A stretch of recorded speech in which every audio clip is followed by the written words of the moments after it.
need a drink of water. Okay, here we go. All right, go ahead. Two midgets and a priest walk into a bar. And metadata is a serious issue in modern America. No one today is safe from the overwhelming insecurity of metadata and the ever-growing threat of corporations, as well as individuals being able to access it. Metadata allows for finding out the when, where, who, what, and how someone searches the internet or uses their phone, from being able to figure out who you are by your collective searches, what you do by the frequency you can call people, and many other criteria. Such an idea is a gross invasion of privacy and an unsettling, and as unsettling as a Slipknot fan with terrible hair who hates the Beatles. The key realization to be had with metadata collection is who is allowed to access it, and primarily anyone who can shouldn't be able to. Neither the government, who has been granted no official permission, even from the Patriot Act, nor companies, which can be called a breach of privacy, have any right to collect metadata of any kind for any reason. President of the Massachusetts-based Internet Privacy Advocacy Group, the Minutemen, Preston Garvey, first document please, recently went on record summing up his position against government collection and circulation of metadata, saying the idea that any group, even the government, having the right to gather such extremely intimate knowledge on us is both a disgusting stride towards a police state and a show of the complete disregard of the Fourth Amendment. Truly a great man. Now, while some, Zach Leatherman especially, relish in the idea of a police state with minimal freedoms, that's strictly unconstitutional and un-American in extreme ways. And in such a vein, the NSA surveillance project, PRISM, collects both metadata from internet searches and emails, as well as the extreme troves of information that come with phone calls, all of which is authorized by 9 different and very large American companies. Already right there, we have a basis for metadata collection being a unified front for companies like Comcast, Time Warner, and AT&T, as well as the federal government, which is one of the worst combinations conceivable. Companies such as Freeside Media and Megaton Productions have admitted to purchasing... Okay, never mind. I thought, oh wait, you are drinking my water. Got it. Admitted to purchasing metadata statistics from internet providers such as Comcast to help make their advertisements much more precise in whom they target and who they can exploit. And both seem to strongly imply that they're not the only companies at fault for such an act.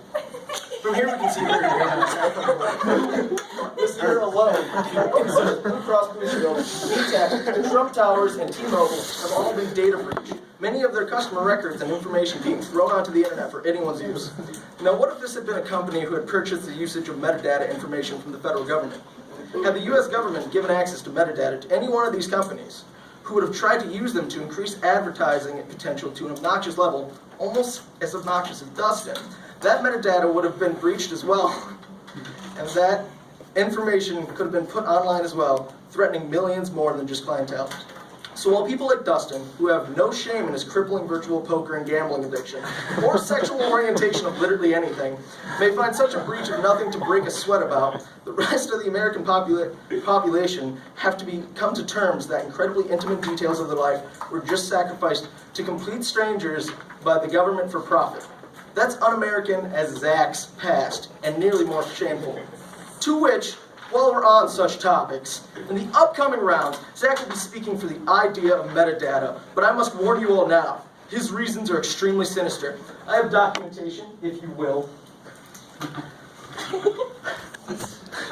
that shares startling truth about the debate king Zach, or should I say, Lo Wang, a Chinese national, and for a stint of 10 years, acting Chinese spy on the American populace, as well as government officials.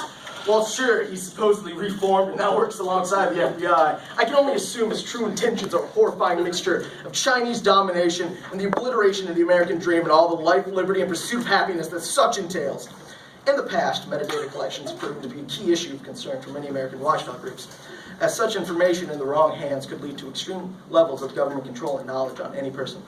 Metadata is just the key component for an algorithm that can essentially predict very accurately where you will be and what you will be doing based on the information you unknowingly left behind as you looked at pictures of cats on the internet, or happily tumbled Tumblr, or in the case of Dustin, gambled away your car to Big Bob 36 on Masters Hold'em after going with his gut.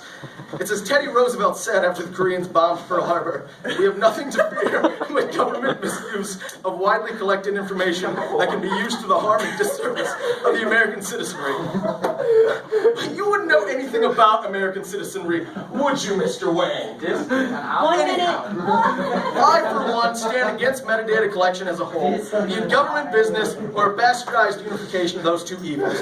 And much like a bear, I will not be dissuaded by a Slipknot fan with a tattoo that needs better line work, nor a Chinese spy who I can strike down with my enhanced knowledge of Jiu-Jitsu and Muay Thai. Regardless of such petty squabbles. Even further damnation against metadata is seen in examples such as the Danish metadata collection 30 gone awry seconds. after the Pirate Bay, a torrenting site which closed down, and the owners of the site were imprisoned in Norwegian, Swedish, and Danish prisons. In response to the attack, many members of the Pirate Bay, Dustin included, performed a data breach against the Danish government and leaked 47 terabytes worth of metadata information into the public. While extremely compressed, this information was still incredibly minuscule to what the Danes had stored totally, and when this information got out, many people were justifiably scared. Correlation has been made between increased premeditated crime and the release of the metadata, which of course startlingly allows predators to mentally... Alright, Dustin.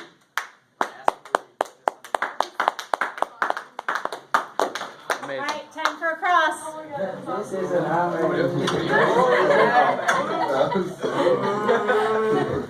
Alright, Alright, I'm Go gonna ahead. need, we're starting with 3, I want a 2 minute and a 1 minute, and then probably be like a 30-second warning. I have a strict you schedule. want a 2 minute, a 1 minute? Yeah, just say 2, 1. Alright, you ready? Yep. Okay, Alright, we're going. go. Mike, what do 2 midgets have to do with metadata? Well, as Leonardo da Vinci wrote in his personal journal, seriously, what is with this rash? It's driving me crazy. But regardless, midgets and priests have a lot to do with metadata when you really think of them on a symbolic level.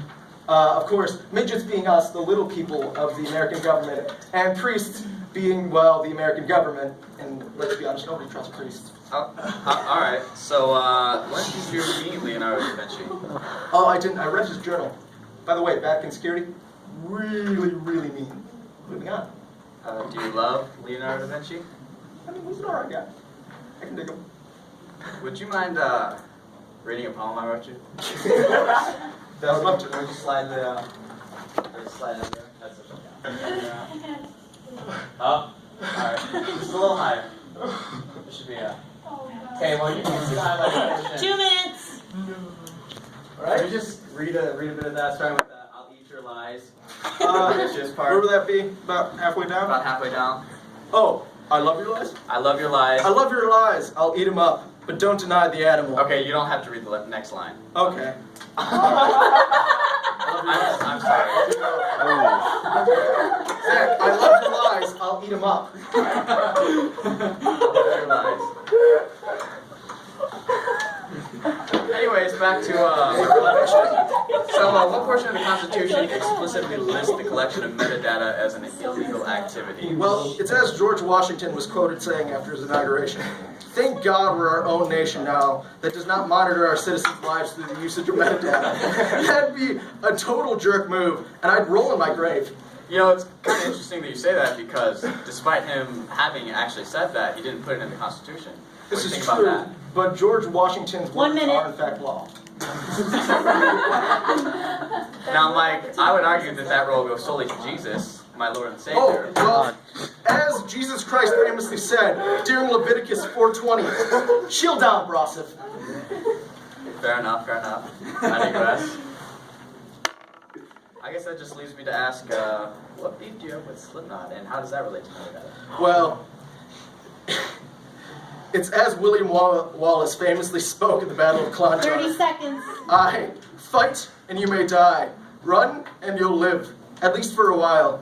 And dying in your beds many years from now, would you be willing to trade all the days from this day to that for one chance, just one chance, to come back here and tell Dustin that Slipknot sucks?